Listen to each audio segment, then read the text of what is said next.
are playing the Timberwolves in the preseason. And if you're watching at home, here's Russell Westbrook, another bad foul on big kid Jaden McDaniels in and one. So Patrick Beverley calls the team over to huddle up.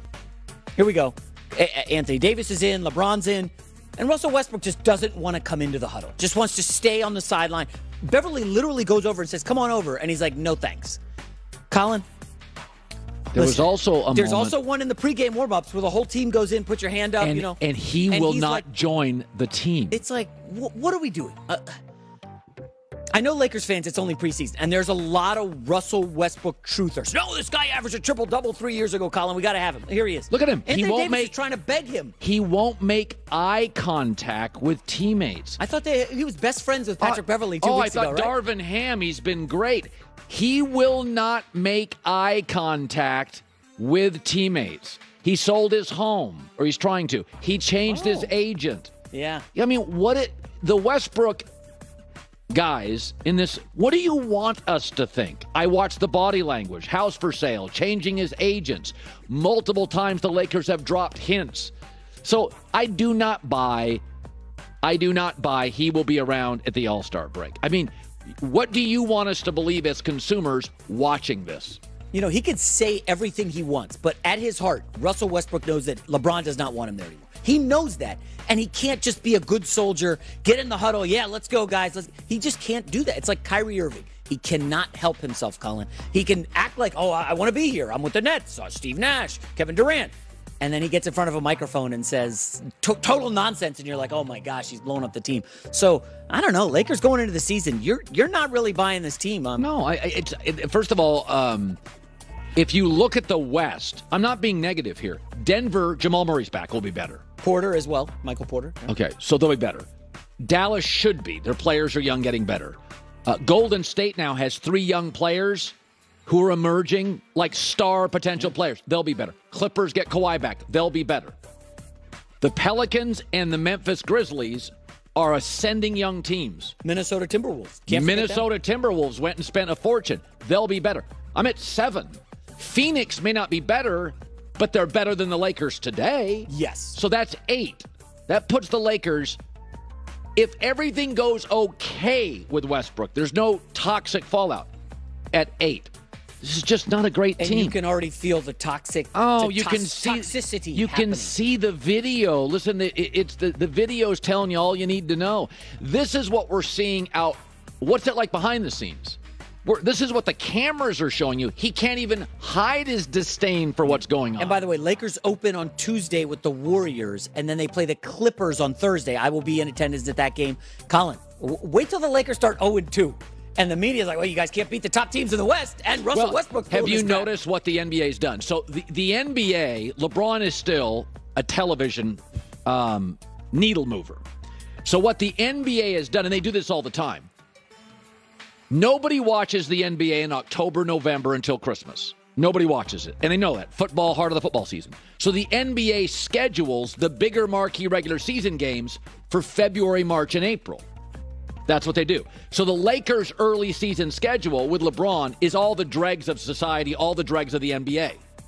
So if the Lakers don't get out to like a 10-2 start, an 11-3 start, watch out. Because they have back-weighted, and they do this with the Warriors, they do this often with LeBron James. They back-weight the schedule, the NBA does, because when we start, once football season ends in February, then you want Lakers-Warriors, Lakers-Dallas, Lakers-Clippers, Lakers-Celtics. That's when you want the big games. So if the Lakers do not get off to a big start, like 11-2, watch out. Because the back of the schedule, this is an old Laker team that our guess, what you and I would guess, there'd be some injuries later, right? So the beginning of the season, they'll be their healthiest. They play the weakest teams. That's why my takeaway is on Westbrook, you can't go into a season with that being an issue. Yeah.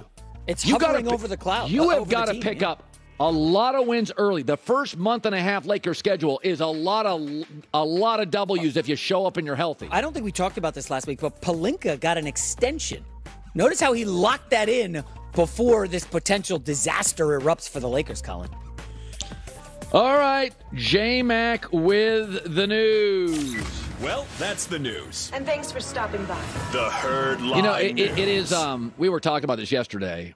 tonight, two defensive coaches, Ron Rivera, Matt Eberflus, Bears, Washington play. It'll be a stinker. It's a great Saturday of college football. A lot of undefeated teams play. It's the best college football weekend since like last year's playoff weekend. It is a great weekend of huge matchups. One of them being Michigan hosting Penn State. I like Michigan to win. I like them to cover. It is amazing. I went on the internet last night. How many people are doubting Jim Harbaugh? And, the knock on Harbaugh, and this is such a dumb argument. He never won a national title. Folks, in the last 10 years, Ed Orgeron and Jimbo Fisher have won national titles. You don't think Harbaugh's a better coach? He got a team to a Super Bowl. That can't be the measuring stick of greatness. Nick Foles won a Super Bowl. Josh Allen can't get there. Is Nick Foles better than Josh Allen? I think if you took Nick Saban out of college football, there's an argument Harbaugh's the second best coach. By the way, he took 5 wins to 10 first year at Michigan. It took Kirby Smart 2 years to win at Georgia.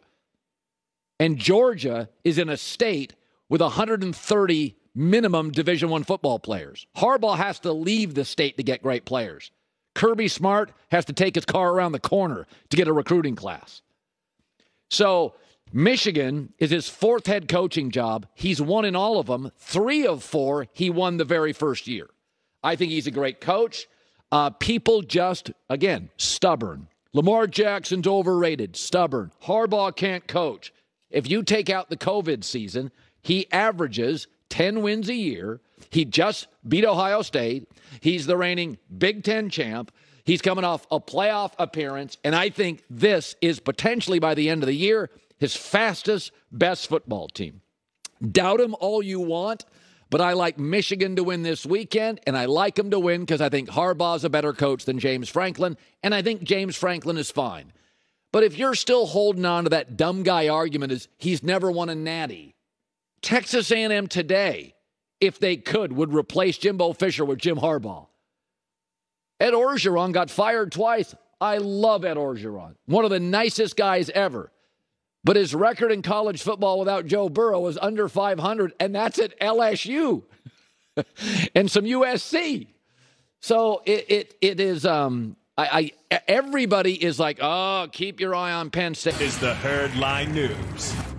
All right, Colin, let's start with the great game this weekend in the NFL. Patrick Mahomes and Josh Allen obviously going to do battle in Kansas City. Rematch of that great AFC playoff game last year. Quite the shootout. Both quarterbacks have expressed their mutual respect for each other as they prepare to face off again. Josh is a great guy. I mean, he's a great quarterback. Physically talented, can throw, can run, can really do it all. But he's a great dude too. And so obviously, when we're on the football field, we were competing against each other, and we want to beat each other's teams. But I have a ton of respect for him and the player and person that he is. As a football fan myself, when I'm watching games, I love watching him play. He's a fantastic player. He can do everything you want. His teammates love him, and I know he's got a good grasp in the locker room over there and how he carries himself, the things that he does off the field for his charity. He's a special football player and a special guy. Everybody loves everybody, Colin. Well, the stars like each other. These are the two best quarterbacks in the league right now. Two best teams? No, I think they're the two best quarterbacks. Okay. Yeah. I mean, you can't keep selling me Aaron Rodgers. And you can't. Like, I'm over that. You can't keep selling me that over and over and over. Mahomes now is the greatest come-from-behind quarterback ever, and Allen's as physically gifted as any quarterback in my life. Much bigger than Aaron, stronger than Aaron, more mobile than Aaron. These are the two best quarterbacks in the league, and when they meet, shock. It's a fireworks show. So, I mean, if you're still telling me, and this is not a knock on anybody else, including Brady, but those are the two best quarterbacks in the league. If you're an owner and I say, Colin, you have the first pick, you can build your team around either of these quarterbacks, who you taking, Mahomes or Allen? Well, at this point, Mahomes has shown the ability to consistently win from behind and consistently win really close games. Just because Josh did it a couple of weeks ago doesn't mean he does it well. The Bills struggle in close games, and the margins in this league, it's not the Big 12. Yeah. The margins are thin, and when you get to the postseason, it's 2 and 3 and 4 point games. So Mahomes at this point has shown the greatest ability in league history to come from behind, and he's also shown the ability more consistently to win close games. Physically, I think Josh Allen physically is more impressive. Arm, size, running,